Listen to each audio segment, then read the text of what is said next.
Chers frères et sœurs en Christ, chers amis du Christ, à vous tous qui cherchez solution et éclairage en cette période difficile que nous vivons, nous voulons ensemble remercier le Seigneur pour cette nouvelle opportunité qu'il nous donne d'ouvrir sa parole afin de chercher auprès de lui une consolation, une direction et une manière de vivre.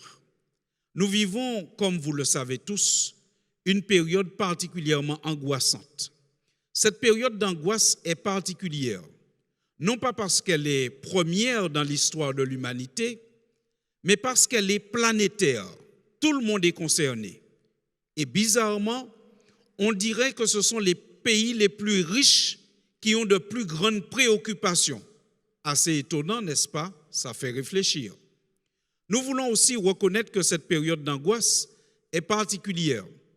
Particulière parce que les solutions qui nous sont proposées sont elles-mêmes source d'angoisse.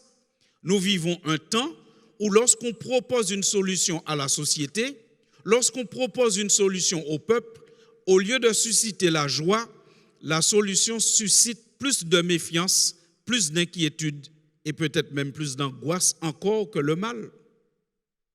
Que faire face à tant d'angoisse? Alors nous pouvons être du côté de ceux qui font passer l'angoisse avant tout, qui parlent tout le temps d'angoisse, qui décrivent l'angoisse en détail et qui parlent de temps difficiles. Mais en quoi cela nous aide-t-il? Pas vraiment. Cela ne nous aide pas vraiment. Nous pouvons avoir une autre perspective sur la vie et sur l'actualité. Au lieu de considérer seulement l'angoisse, nous pouvons considérer ce que Dieu peut faire pour son peuple, pour ceux qui se confient en lui dans un temps pareil. La Bible nous invite à prendre Dieu comme ami. Et lorsque nous avons Dieu en tant qu'ami, dans les périodes d'angoisse, de doute et de difficulté, nous pouvons compter sur lui et nous le voyons agir puissamment. Oui, nous pouvons avoir Dieu comme ami. La Bible dit dans le livre de l'Exode que Moïse et Dieu se parlaient comme des amis. Exode 33 au verset 11. Et Jésus lui-même, quand il est venu, il a dit à ses disciples dans Jean 15, à partir du verset 13 jusqu'au verset 15, « Je ne vous appelle plus serviteurs, mais je vous appelle mes amis. » Dieu désire être notre ami. Il désire être l'ami de tous les hommes. Il en a donné l'exemple et le témoignage. Mais comment fonctionne l'amitié selon Dieu? L'amitié selon Dieu est racontée, présentée de manière très simple dans le livre des Proverbes au chapitre 17 et au verset 17. Nous lisons ce qui suit. L'ami aime en tout temps et dans le malheur, il se montre un frère. Pour Dieu, l'amitié doit s'intensifier dans le malheur. L'amitié doit même franchir un cap. On va passer de l'amitié à la fraternité. L'ami aime en tout temps, mais dans le malheur, il se montre un frère.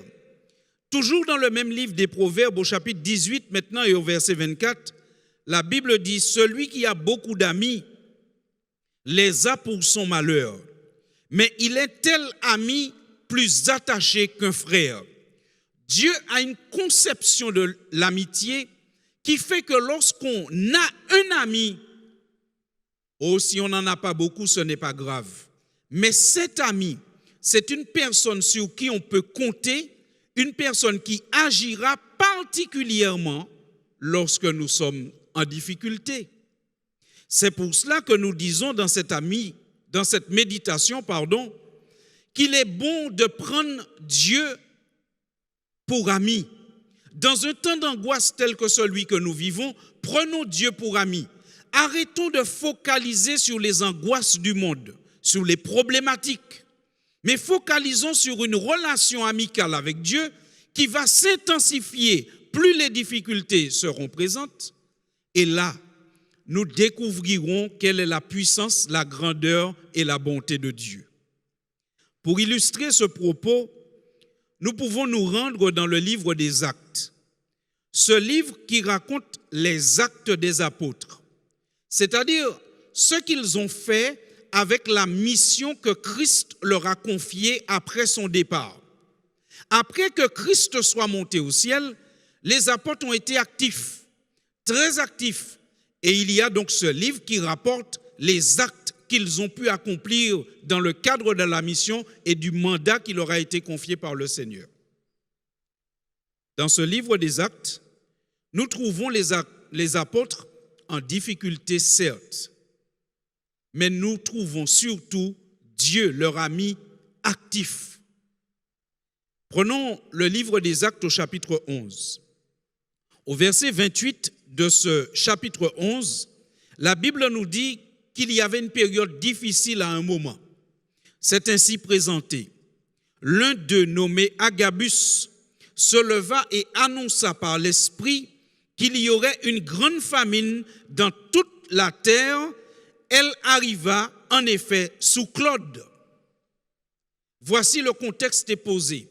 L'un des chrétiens prophétise qu'il y aura une grande famine sur toute la terre. Période difficile, période compliquée. Mais ce qui est beau, c'est que vous allez voir, si vous prenez le temps de lire le livre des Actes au chapitre 11 et au chapitre 12, que l'auteur, c'est-à-dire le Saint-Esprit, ne va pas tellement s'attarder pour détailler la famine, les causes de la famine, qui en est responsable. Mais ce qui sera présenté en détail, c'est comment Dieu agit au travers de son Église et directement lui-même. D'abord, nous lisons dans Acte 11 au verset 29 que les disciples résolurent d'envoyer chacun, selon ses moyens, un secours aux frères qui habitaient la Judée. Notons premièrement que les frères sont solidaires, que les frères s'entraident, que les frères pourvoient aux besoins des autres. Oh oui, chers amis, le temps est compliqué, difficile. Ne passons pas tout notre temps et ne dépensons pas toute notre énergie à chercher qui est responsable. Cherchons plutôt à savoir comment nous pouvons être utiles à ceux qui souffrent. Comment nous pouvons réaliser ce qui est dans Acte 11 au verset 29. Apporter un soutien à ceux qui sont dans le besoin. Et si nous avons ce désir profond, nous allons créer la joie. Ne serait-ce qu'une petite joie, mais nous allons créer la joie. Et si nous avons ce désir profond d'aider l'autre, le Seigneur nous accompagnera et il nous donnera des moyens pour nous-mêmes et des moyens à partager avec ceux qui sont dans le besoin. Et vous verrez que leur malheur ne s'arrête pas là, puisque la Bible dit maintenant dans Acte 12 au verset 1er que vers le même temps, le roi Hérode se mit à maltraiter quelques membres de l'Église et il fit mourir par l'épée Jacques, frère de Jean. En plus des difficultés à vivre que l'Église confronte, que les chrétiens confrontent, il y a une famine sur toute la terre. Voici s'ajoute à cela la persécution. Persécution qui va jusqu'au point où un des apôtres, Jacques, est mis à mort par l'épée, terrible, sanglant. Hérode, voyant que cela plaît au peuple de mettre un apôtre à mort, parce que vous savez, quand il y a des difficultés dans le monde, très souvent, la réaction, c'est de chercher un bouc émissaire, un responsable, quelqu'un par qui le malheur est arrivé et il faut l'éliminer. Ne soyons pas étonnés que ce même schéma d'action revienne dans nos jours, puisqu'il y a de nombreuses difficultés et que les difficultés vont en grandissant. Ne soyons pas étonnés que très bientôt, on se mette à chercher un bouc émissaire. En tout cas, chers amis chrétiens, ne participons pas à cette logique. Le malheur n'est pas toujours venu du comportement d'une personne, quand bien même cette personne ne croit pas et ne pratique pas comme nous. N'entrons pas dans cette politique de bouc émissaire, de persécution, de destruction de ceux qui sont différents. La Bible nous dit que puisque cela plaisait au peuple, Hérode va décider de mettre Pierre en prison avec le même projet qu'il a eu pour Jacques, c'est-à-dire le faire mourir. Il prend toutes ses précautions. Il le met dans une prison sécurisée. Il le fait bien garder. Et on pourrait même dire hyper bien gardé. Mais ce qu'Hérode avait négligé, c'est que Dieu est un ami pour ses enfants. Et dans le malheur, il se montre un frère. Ce qu'Hérode avait ignoré, c'est qu'il n'avait pas en face de lui juste des hommes désarmés, mais il avait aussi en face de lui l'Éternel des armées, celui qui veille sur ses enfants. Et la Bible nous dit, alors qu'il a mis Pierre en prison et qu'il l'a fait bien garder et qu'il pensait le tuer comme il a tué un apôtre déjà, la Bible nous dit que le Seigneur va intervenir avec puissance. Il va manifester sa gloire.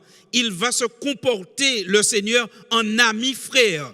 Il va délivrer Pierre et l'Église va se réjouir. Mais mes chers amis, j'aimerais attirer votre attention sur le verset 5 du chapitre 12 du livre des Actes, où la Bible dit, Pierre donc était gardé dans la prison et l'Église ne cessait d'adresser pour lui des prières à Dieu. Voilà la mission de l'Église. Prier pour ceux qui sont en difficulté. Prier alors que nous vivons une période d'angoisse. Prier, être ensemble. Chers amis, ce n'est pas le temps pour l'Église de fouiller toutes les pages secrètes d'Internet pour chercher des choses sur des sociétés secrètes. Ce n'est pas le temps de faire ces choses. Ce n'est pas le temps de s'adonner à ces choses. Ce n'est pas le temps de perdre son temps et son énergie dans cela. Ça n'apporte rien.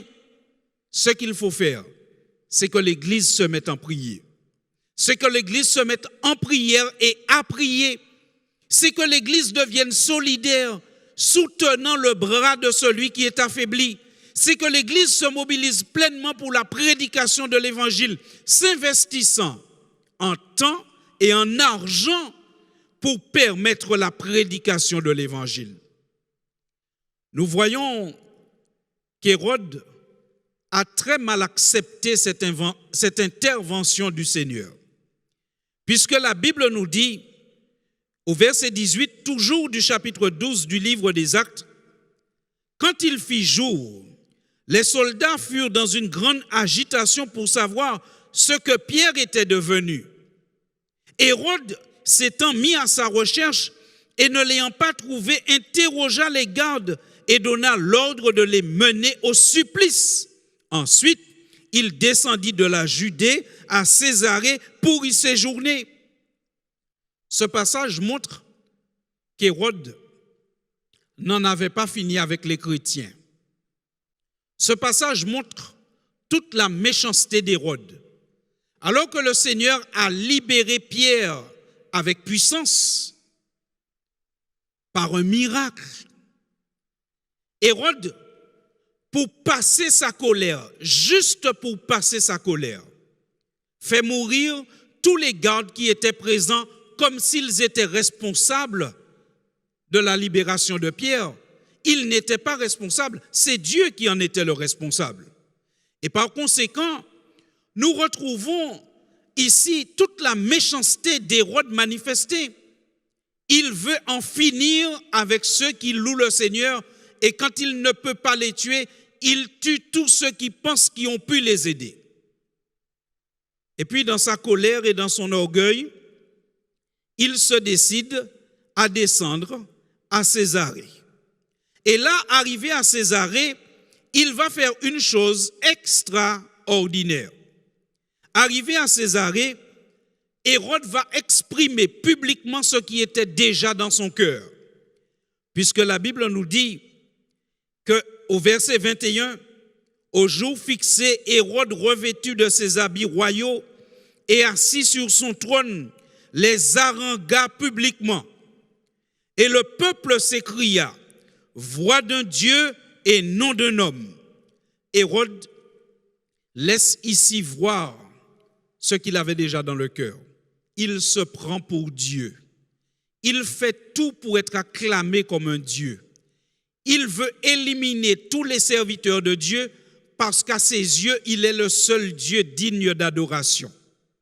Hérode se conduit ici à l'image malheureusement de Satan, celui qui se prend pour Dieu, qui veut la place de Dieu, qui veut recevoir l'adoration de Dieu et qui fait beaucoup de tort autour de lui, même à ses propres gardes. Mais mes chers amis, là encore, la Bible nous montre qu'il ne faut pas passer notre temps à nous inquiéter, qu'il ne faut pas passer notre temps à regarder le monde avec angoisse, mais qu'il faut passer notre temps à nous rappeler que Dieu est tout-puissant et qu'il est maître de l'histoire. La preuve, c'est qu'au verset 23 du chapitre 12 du livre des Actes, la Bible dit, tandis qu'Hérode se fait acclamer comme un Dieu, au même instant, un ange du Seigneur le frappa, parce qu'il n'avait pas donné gloire à Dieu, et il expira rongé des vers. Terrible comme verset, triste comme verset. Mais ce verset révèle une chose, c'est que lorsque quelqu'un a un plan pour détruire Dieu, détruire le rayonnement de Dieu, détruire les enfants de Dieu, détruire l'image de Dieu, et qu'il est entêté dans cette démarche, le Seigneur n'abandonne jamais ses enfants et il se montre un ami frère, parce que l'ami aime en tout temps, mais dans le malheur, il se montre un frère. Oh mes chers amis, si vous pensez que le monde traverse une grande période d'angoisse, vous n'avez pas tort. Mais vous devez surtout penser que Dieu, dans cette grande période d'angoisse, manifestera une grande puissance et un grand amour en faveur de ses enfants. Et nous avons dit il y a quelques minutes qu'Hérode se comportait à l'image du diable qui veut de tout temps prendre la place de Dieu. Nous pouvons vérifier cela dans le livre de l'Apocalypse au chapitre 13. Dans ce livre de l'Apocalypse, dernier livre de la Bible, au chapitre 13, il y a un verset qui mérite toute notre attention dans le cadre de cette réflexion. Dans Apocalypse 13 au verset 4, la Bible dit ceci. La Bible dit qu'il y a une partie du monde à la fin des temps qui adore le Seigneur. Mais il y a une autre partie du monde qui adore le diable. Lisons. Apocalypse 13 au verset 4. Et ils adorèrent le dragon parce qu'il avait donné l'autorité à la bête. Ils adorèrent la bête en disant, qui est semblable à la bête et qui peut combattre contre elle? Quelle manifestation d'orgueil et de prétention! Ce verset nous révèle que le diable, depuis toujours, il cherche à capter l'adoration de l'homme. Mais n'oublions jamais une chose, seul Dieu est digne d'adoration. Ni le diable, ni le chocolat, ni les acteurs de télé ne sont dignes d'adoration. On emploie cette expression souvent à la légère. J'adore le chocolat. Non, mes amis, on peut aimer le chocolat, on peut l'apprécier, mais on n'adore que Dieu, car Dieu seul est digne d'adoration.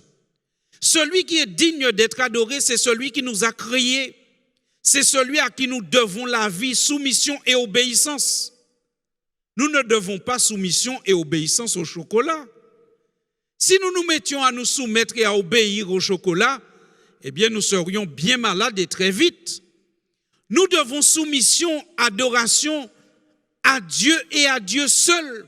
Mais la Bible nous montre que l'ennemi cherche à capter ce qui appartient et ce qui revient à Dieu et à Dieu seul, l'adoration des hommes. Que va-t-il se passer? à cause de cette prétention malsaine. Parce que le diable, pour atteindre ses objectifs, utilise un vecteur, utilise l'interface qu'on appelle dans la Bible la bête. Que va-t-il arriver? Vont-ils avoir du succès? Vont-ils capter toute l'adoration due à Dieu? Mes chers amis, souvenez-vous d'Hérode. Hérode a tout fait pour être acclamé comme Dieu. Mais ça n'a pas duré bien longtemps. Pour le diable et tous ceux qui l'utilisent comme système et comme moyen pour atteindre cet objectif, ce sera la même fin que pour Hérode.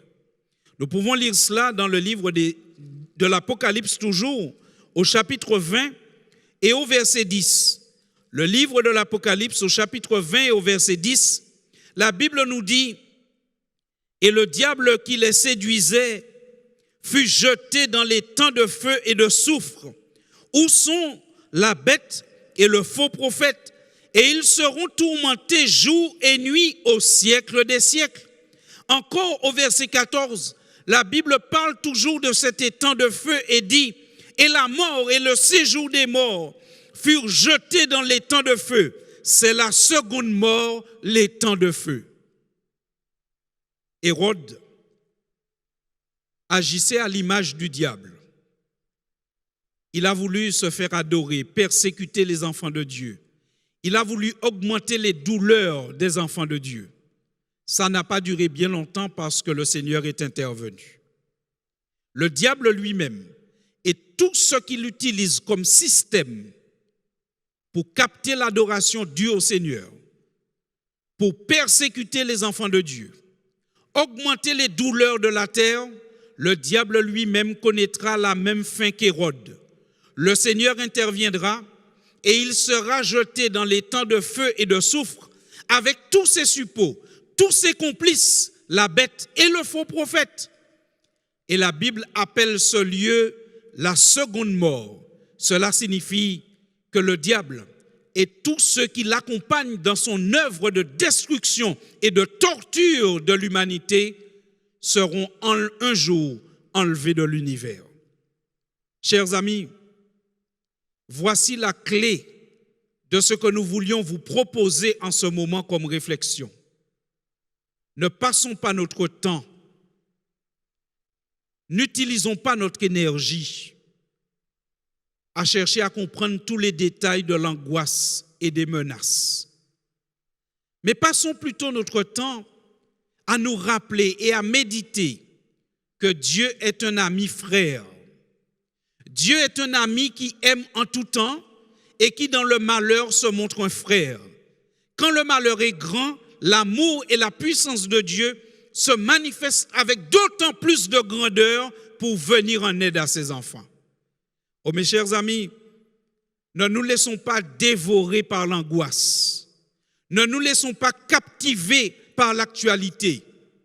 Vivons cette espérance que bientôt le mal ne sera plus. Mais en attendant, devenons amis de Jésus. Devenons amis de Jésus afin que dans le malheur, il se montre un frère pour nous. Et Jésus l'a dit dans l'évangile de Jean, au chapitre 15, versets 13 à 15, il a dit, « Vous êtes mes amis si vous faites ce que je vous commande. » Jésus veut que nous puissions entrer dans une relation de proximité et d'obéissance avec lui. Une relation de confiance. Une relation où nous n'aurons pas à tourner les regards à droite et à gauche, mais nous aurons seulement à lever les yeux en haut. Nous aurons en nous le pouvoir de l'espérance.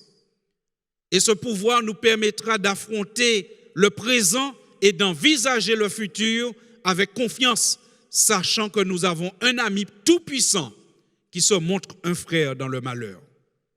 La Bible nous invite à conclure cette réflexion en prenant un verset qui se trouve dans le livre de l'Apocalypse, toujours au chapitre 3. Et ce sera notre conclusion. C'est une parole du Christ dans le livre de l'Apocalypse au chapitre 3, verset 10 et verset 11. Et voilà ce que le Christ déclare à ses enfants. Parce que tu as gardé la parole de la persévérance en moi, je te garderai aussi à l'heure de la tentation qui va venir sur le monde entier pour éprouver les habitants de la terre. Je voudrais relire ce passage. Permettez-le-moi. Parce que tu as gardé la parole de la persévérance en moi, je te garderai aussi à l'heure de la tentation qui va venir sur le monde entier pour éprouver les habitants de la terre. Je viens bientôt, retiens ce que tu as, afin que personne ne prenne ta couronne. Chers amis, chers frères et sœurs, chers amis du Christ, voici ce que le Seigneur déclare ce matin. Il viendra des temps difficiles, mais ne vous inquiétez pas trop de cela. Il y aura des problèmes qui vont s'ajouter aux problèmes, un peu comme Hérode le faisait. À la famine, il a ajouté la persécution. Mais le Seigneur dit, une chose, une seule doit être notre préoccupation. Garder la parole de la persévérance en Christ. Garder le lien avec Christ. Christ qui dit, je reviens bientôt. Retiens ce que tu as. Oh mes chers amis, notre Seigneur Jésus n'a jamais abandonné ses enfants. Et ce n'est pas maintenant qu'il commencera. Notre Seigneur Jésus n'a pas abandonné son Église au moment où l'Église commençait à se développer dans la difficulté. Il n'abandonnera pas non plus son Église à la fin des temps, quand l'Église doit terminer la prédication de l'Évangile et le témoignage dans des temps bien difficiles. Partageons la bonne nouvelle. Invitons nos amis à poser un autre regard sur la vie. Non pas le regard de l'angoisse, mais le regard de l'espérance. Le regard qui nous rappelle que nous avons un ami frère, un ami qui aime en tout temps, mais qui se montre un frère dans le malheur, et cet ami s'appelle Jésus-Christ. Chers frères et sœurs, chers amis du Christ, vivons cette réalité pleinement. Proclamons cette réalité pleinement.